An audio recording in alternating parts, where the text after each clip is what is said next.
essa conta gira em torno de 20 bilhões de reais, que foi aquela história lá do papagaio fala e o periquito leva a fama, né? Os estados perderam a arrecadação, perderam dinheiro para que o combustível ficasse um pouco mais barato e o governo federal, o presidente Jair Bolsonaro, levasse a fama. Mas a conta vai cair nas costas do Lula. Esse é um assunto para o economista e professor universitário, nessa conversa que temos todas as sextas-feiras aqui no CBN Maceió. Professor Lucas Sorgato, um bom dia. Bom dia, Elias. Bom dia, ouvintes. 20 bi, professor? A gente já não tinha dinheiro para pagar nem promessa de campanha mínima possível, que é distribuir renda nesse país. 20 bi a menos, a conta, não tomou nenhum gole, né? Exatamente. Veja o que aconteceu, né? No período de eleição, você teve aquela história de redução do ICMS dos combustíveis, né? O que foi forçado para os estados, e os estados tiveram perda de arrecadação. Na época, existia um projeto de lei que faria uma compensação para os estados dessa perda de arrecadação. Então, vamos imaginar que Alagoas perdeu R$1 milhão, né, nessa questão, então o governo federal iria bancar isso. Bom, o que aconteceu? Também, por meio de uma briga que você tinha entre o então presidente atual Bolsonaro com os governadores, criou-se mais ou menos, por assim dizer, uma birra, um mal-estar, uma falta de diálogo, onde não foi aceita essa parte do projeto. Tá? Então, o presidente então vetou. Os estados, então, tiveram perda na sua arrecadação sem compensação do governo federal. O que foi que aconteceu ontem? Houve uma derrubada desse veto e agora o governo federal está sendo obrigado, no próximo ano, né, a pagar 20 bilhões para os estados a título de compensação na perda dessa receita. Tá?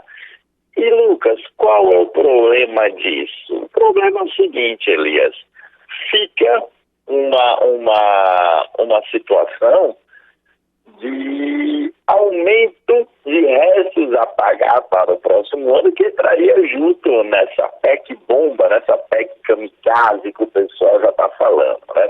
Você já tem uma PEC para estourar o teto de 200 bilhões e agora você inclui mais 20 bilhões nisso daí a título de compensação. Como que o governo vai fazer isso no próximo ano? O que é que o governo Lula da onde que ele vai tirar esse dinheiro? Bom, daí a gente já não sabe de onde que ele vai tirar esse dinheiro. A grande questão agora é, o próximo presidente chega com uma conta adicional de 20 bilhões. Isso não é desprezível, isso não é irrisório, Elias, principalmente porque a gente tem um orçamento extremamente congelado, tá? Como que ele vai fazer? Bom, essa é a pergunta em questão agora, Elias. E não dá para culpar apenas o presidente. O presidente da Câmara também tem um peso grande nessa situação, porque esse veto não é de agora, a discussão é lá atrás, foi eleitoreira, e foi uma cortina de fumaça para que as pessoas pensassem que nós estávamos com a situação resolvida, planejada, e agora sobra para quem vai assumir. Espera-se terminar a eleição para chegar até a conclusão daquilo que todos já sabiam, professor. Exatamente, né? O que a gente tem que pensar aí? Foi uma decisão extremamente eleitoreira, tá?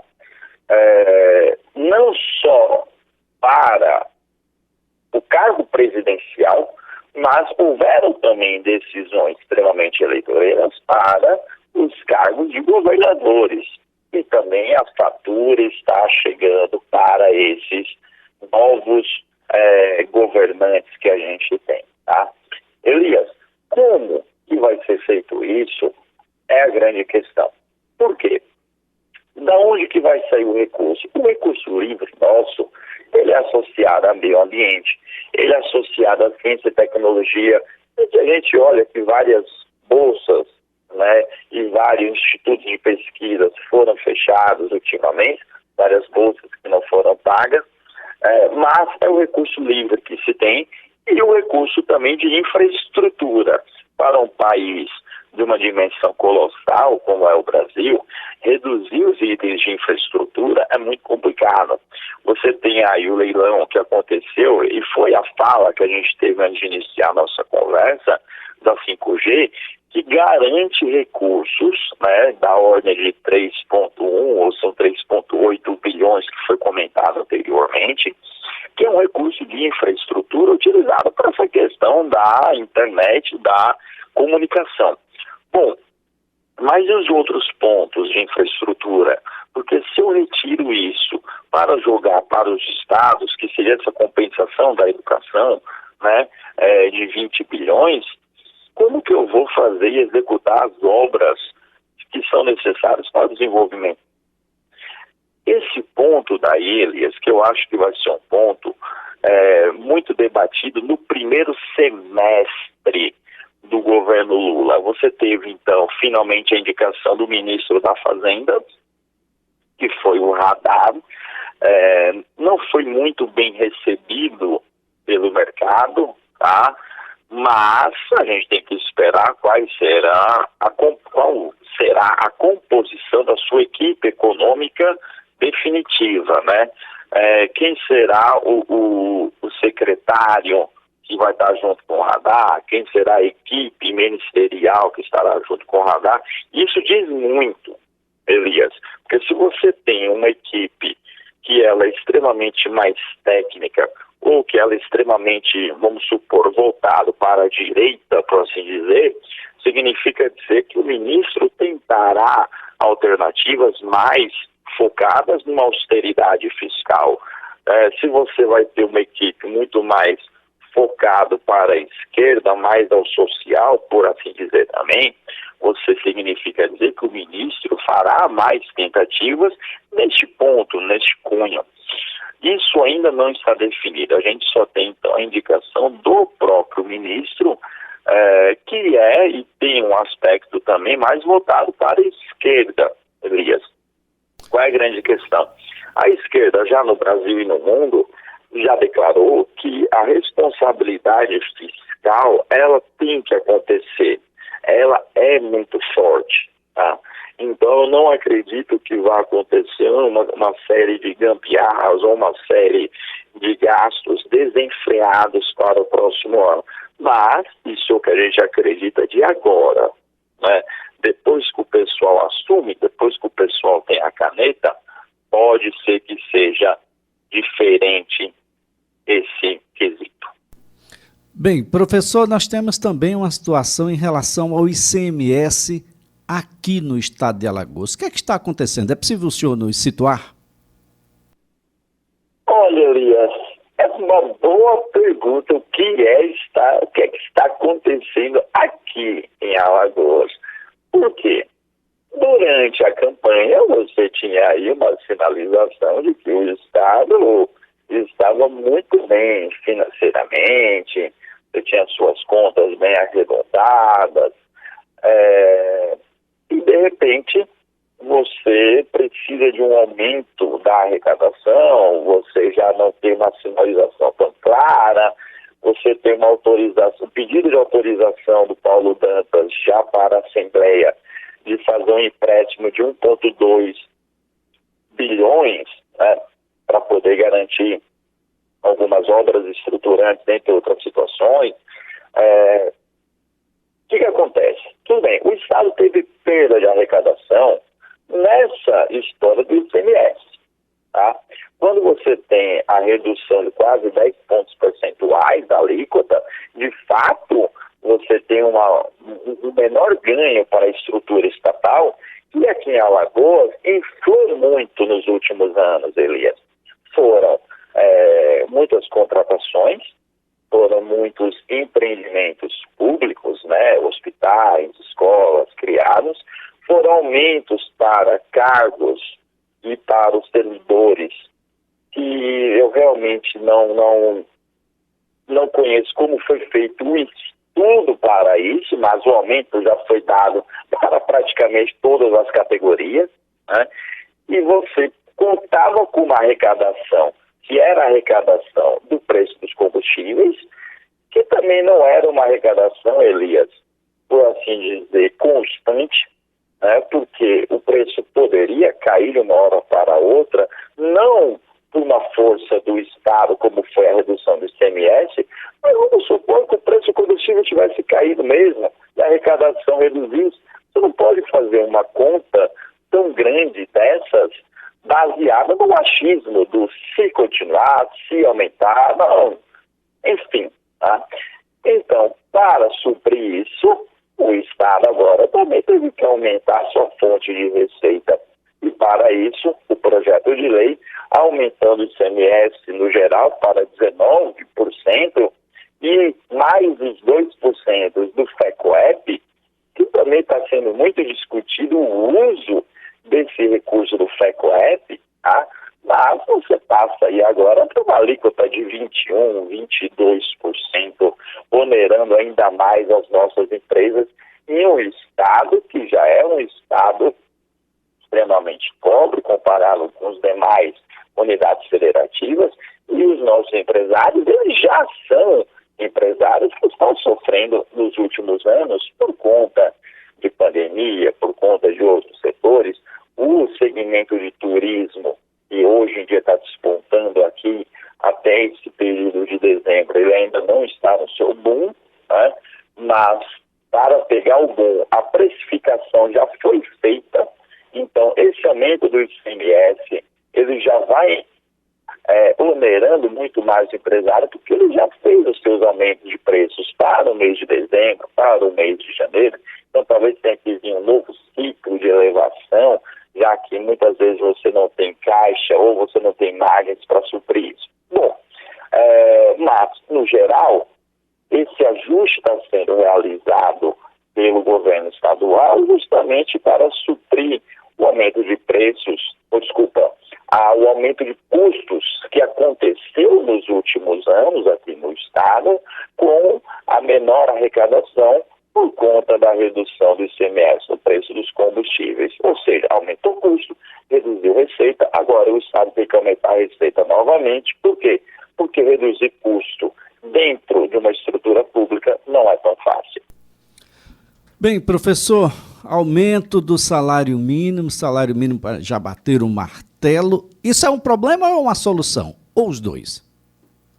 Olha, e teve essa outra notícia, né, do aumento do salário mínimo para R$ 1.302, com um ganho real de 1,5%, sancionado ainda dentro do governo Bolsonaro, né? Esperava-se um aumento real do salário mínimo, não para agora, mas para quando tivesse já o presidente Lula de fato eleito, mas isso surpreendeu, tá? Então foi dado um aumento real de 1,5% no salário mínimo, então a gente está agora com R$ 1.302 para o início de janeiro, né? A partir do dia 1º de janeiro de 2023, em vigor isso. Lucas, quais são as implicações disso? Olha, evidentemente você tem mais dinheiro circulando na economia, possivelmente uma população que está gastando mais, uma população que também está mais endividada, então esse dinheiro ele vai circular fácil na economia. Você tem dois pontos a se analisar. Uma, olhando o foco do empresário, que vai ter também um aumento da sua... Olhando para Alagoas, aumento de folha com aumento de ICMS, tá bom? Então você tem um aumento do custo em geral, tá? Quando você vai para prefeituras, principalmente, que você tem muitos salários vinculados ao salário mínimo, você tem aí uma menor arrecadação com o aumento da folha. Então você pode ter um problema na gestão desses pequenos municípios e vai depender mais de Estado, vai depender mais de emendas, vai depender mais de soluções criativas para poder, de fato, se desenvolver. O aumento do salário mínimo, de forma real, ele é interessante porque ele possibilita que o trabalhador consuma mais, gaste mais, adquira mais coisas, ou no momento atual, pague suas dívidas, tá? A grande questão é como que as empresas vão repassar isso para o consumidor final, visto que aumento de preços, a gente teve uma aceleração inflacionária forte nos últimos anos, apesar de você ter uma queda atual, e ter uma estimativa também, uma possibilidade do aumento do preço novamente das commodities, por conta dessa situação que ainda continua entre Rússia e Ucrânia, né? Então você tem aí uma expectativa, Elias, de manter uma inflação alta para 2023. É o que a gente acredita que vai acontecer nesse período, infelizmente. Bem, professor Lucas Sorgato, o grande desafio também é uma nem tão pequena, mas bastante afortunada núcleo, parcela do funcionalismo público bastante privilegiado, Ministério Público, a Justiça em geral, os núcleos de Câmara, Senado, as assembleias, os tribunais de contas. Esse é um grande desafio ainda, porque, por serem poucos, aparenta até que não é problema, e quando a gente aumenta R$1 no salário mínimo, parece que o mundo vai acabar. Exatamente, né? Vamos pegar um caso que aconteceu aqui em Alagoas também. São os juízes que ganharam um prêmio, né, pelos últimos 10, 12 anos. Então, chegou-se a juízes a ganhar R$1 milhão. Poxa, da onde isso? Por quê? Né? Em um estado tão carente quanto o nosso, você tem gastos tão elevados, ou então você tem um aumento que é muito maior. Aconteceu isso, nessa reestruturação da carreira do servidor público atual, você teve situações onde o salário ele dobrou, né? Por exemplo, os salários de delegados aumentaram drasticamente nessa renovação que o governo fez agora, em 6 meses, esses aumentos, tá? E quando a gente vai para o salário mínimo, que é um aumento bem menor, gera toda uma indignação, mas os salários dos servidores públicos, em tese, eles aumentam muito mais nesses últimos anos do que do servidor privado convencional. Bom, é algo que a estrutura pública tem que se analisar, tem que pensar e tem que rever com toda certeza, Elias. Professor Lucas Sorgato, mais uma vez a nossa gratidão pela colaboração aqui prestada. Excelente fim de semana, que seja uma sexta-feira também bastante abençoada. Será muito movimentada, né? Nesse momento a gente está aí com a diplomação daqueles que foram eleitos este ano. Muito obrigado, professor. Muito obrigado, Elias. Bom final de semana para você e todos os ouvintes também. Professor Lucas Sorgato é professor universitário, é economista, está conosco todas as sextas-feiras aqui no CBN Maceió.